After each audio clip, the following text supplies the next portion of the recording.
तुम्हारी हाइट तुम्हारी कॉन्फिडेंस को सीक्रेटली कंट्रोल करती है। स्कूल हो, कॉलेज हो, जिम हो या इंस्टाग्राम रील्स, हर जगह टॉल बॉयज को ऑटोमेटिकली ज्यादा अटेंशन मिलता है। और ऑनेस्टली कभी कभी लगता है कि लाइफ अनफेयर है। किसी की जेनेटिक्स लॉटरी लग गई और कोई रोज यूट्यूब शॉर्ट्स देख रहा है 7 दिन में 5 इंच हाइट बढ़ाओ, ये पाउडर पियो और हल्क बन जाओ। भाई अगर इतना ईजी होता तो इंडिया की average height and BA players जैसी होती। आज की वीडियो फेक मोटिवेशन नहीं देगी, ना ही कोई मैजिक एक्सरसाइज। आज तुम जानोगे 5 रियल साइंटिफिक मेथड्स जो एक्चुअली तुम्हारी हाइट ग्रोथ को मैक्सिमाइज कर सकते हैं, स्पेशली अगर तुम 13 से 21 के बीच हो। और वीडियो के एंड में मैं एक ऐसी मिस्टेक बताऊंगा जो लाखों इंडियन बॉयज अननोइंगली करते हैं और वही उनकी नेचुरल हाइट ग्रोथ को डिस्ट्रॉय कर देती है। सबसे पहला मेथड इतना अंडररेटेड है कि लोग इसको सीरियसली ही नहीं लेते। Deep sleep. साइंटिफिक स्टडीज के अकॉर्डिंग ह्यूमन ग्रोथ हार्मोन यानी HGH सबसे ज्यादा रिलीज होता है जब तुम डीप स्लीप में होते हो। मतलब तुम्हारी बॉडी की रियल हाइट ग्रोथ शिफ्ट रात को होती है। और यहाँ इंडियन बॉयज क्या करते हैं, 2 बजे तक स्क्रॉलिंग, बस एक और रील, बस एक और एनिमे एपिसोड, बस एक और BGMI मैच, और फिर मॉर्निंग में बोलते हैं भाई मेरी हाइट जेनेटिक्स की वजह से नहीं बढ़ रही। नो ब्रो, कभी कभी प्रॉब्लम जेनेटिक्स नहीं, लाइफस्टाइल होता है। अगर तुम जेन्युइनली हाइट मैक्सिमाइज करना चाहते हो तो 7.5 से 9 घंटे स्लीप मैंडेटरी। 11 PM से पहले सोने की हैबिट, स्लीप के पहले स्क्रीन टाइम कम। और यहाँ एक क्रेजी फैक्ट, रिसर्च के अकॉर्डिंग स्लीप डिप्रीवेशन टेस्टोस्टेरोन और रिकवरी दोनों को अफेक्ट करता है। मतलब इनडायरेक्टली तुम्हारी बॉडी ग्रोथ भी सफर करती है। सोचा था लेट नाइट सिग्मा ग्राइंड तुम्हें सक्सेसफुल बनाएगा, पर बॉडी बोल रही है भाई मुझे सोने दे। अब सेकंड मेथड, और ऑनेस्टली ये बहुत लोग इग्नोर करते हैं, न्यूट्रिशन। तुम्हारी हाइट सिर्फ जीन्स से डिसाइड नहीं होती, जीन्स सिर्फ पोटेंशियल देते हैं, उस पोटेंशियल को अनलॉक करता है न्यूट्रिशन। सिंपल एग्जांपल, अगर किसी बॉय की जेनेटिक पोटेंशियल 5 फुट 11 इंच है बट उसको proper protein, calcium, vitamin D और मिनरल्स नहीं मिले तो हो सकता है वो सिर्फ 5 फीट 7 या 5 फीट 8 तक ही ग्रो करे। Scary? Yes,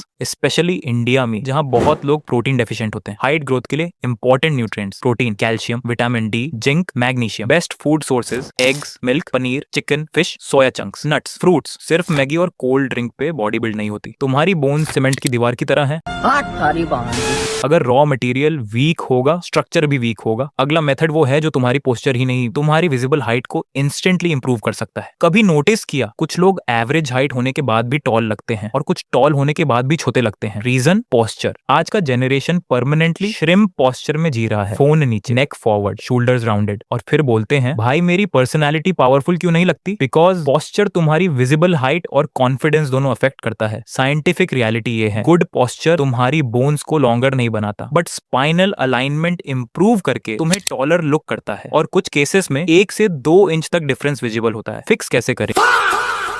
daily stretching, hanging exercises, back strengthening, chest opening exercises, screen posture improve करो। और सबसे इंपॉर्टेंट, जिम में सिर्फ बाइसेप्स मत ट्रेन करो, वॉरियर जैसी पोस्चर भी बिल्ड करो, क्योंकि कॉन्फिडेंस सिर्फ माइंडसेट नहीं होता, बॉडी लैंग्वेज भी होती है। अब फोर्थ मेथड, फिजिकल एक्टिविटी। मैं ये नहीं बोल रहा कि बास्केटबॉल खेलकर ऑटोमेटिकली 6 फुट 4 इंच हो जाओगे। इंटरनेट ने बास्केटबॉल और स्किपिंग को मैजिक बना दिया है। रियलिटी, एक्सरसाइज डायरेक्टली बोन्स को मैजिकली स्ट्रेच नहीं करती, but exercise growth hormones, blood circulation, bone health और रिकवरी इंप्रूव करती है, especially during teenage years. Best activities: sprinting, skipping, swimming, basketball, cycling, strength training with proper form. और यहाँ एक myth तोड़ देते हैं, जिम करने से हाइट रुक जाती है। फॉल्स। साइंटिफिक एविडेंस के अकॉर्डिंग प्रॉपर फॉर्म और प्रॉपर न्यूट्रिशन के साथ स्ट्रेंथ ट्रेनिंग सेफ हो सकती है। प्रॉब्लम जिम नहीं होता। Ego lifting, 50 kilogram body, 120 kilogram deadlift attempt, और caption no pain no gain. भाई स्पाइनल कॉम्प्रेशन को मोटिवेशन मत समझो। अब आते हैं लास्ट साइंटिफिक मेथड पर, और ये शॉक करेगा, सनलाइट एक्सपोजर। हाँ, लिटरली सनलाइट। इंडिया में आयरोनिकली बहुत लोग विटामिन डी डिफिशिएंट हैं despite sunny weather. Vitamin D help करता है कैल्शियम अब्सॉर्प्शन में, बोन डेवलपमेंट में, हार्मोनल बैलेंस में, और डेफिशिएंसी लॉन्ग टर्म ग्रोथ को नेगेटिवली अफेक्ट कर सकती है। रोज 15 से 30 मिनट सनलाइट एक्सपोजर पावरफुल हो सकता है। मॉर्निंग सनलाइट स्पेशली बेनिफिशियल होती है। और अब वो फाइनल मिस्टेक जो लाखों बॉयज अनअवेयरली करते हैं, biggest mistake, smoking, alcohol, poor sleep, junk food और स्ट्रेस को नॉर्मल टीनेज लाइफ समझना। बॉडी ग्रोथ एक बायोलॉजिकल प्रोसेस है, अगर बॉडी को कंटिन्यूअसली डैमेज करोगे रिकवरी कब होगी? और एक हार्ड ट्रुथ सुनो, अगर तुम्हारे ग्रोथ प्लेट्स नेचुरली क्लोज हो चुके हैं तो naturally dramatic height increase possible नहीं होता। लेकिन मोस्ट बॉयज अपनी रियल पोटेंशियल हाइट तक भी नहीं पहुंचते बिकॉज ऑफ बैड हैबिट्स। और वही डिफरेंस क्रिएट करता है 5 foot 7 inch versus 5 foot 10 inch, 5 foot 9 inch versus 6 foot. कभी कभी जेनेटिक्स नहीं, डिसिप्लिन डिफरेंस क्रिएट करता है। So stop searching for shortcuts. No magic pills, no fake reels, no 7 दिन में height increase challenge. Focus on sleep, nutrition, nutrition, exercise, posture, hormonal health. Because real transformation boring basics से आती है और याद रखना हाइट इंपॉर्टेंट हो सकती है, बट कॉन्फिडेंस, फिजिक, कम्युनिकेशन और स्किल्स अल्टीमेटली ज्यादा पावरफुल होते हैं। इंटरनेट तुम्हें इनसिक्योर बनाएगा, बट सेल्फ इंप्रूवमेंट का रियल गोल कंपैरिजन नहीं, ऑप्टिमाइजेशन होता है। So from today take your growth seriously, not just height growth, life growth. And if you watch till the end, comment below, real growth starts now because only a few people actually stay long enough to change their life.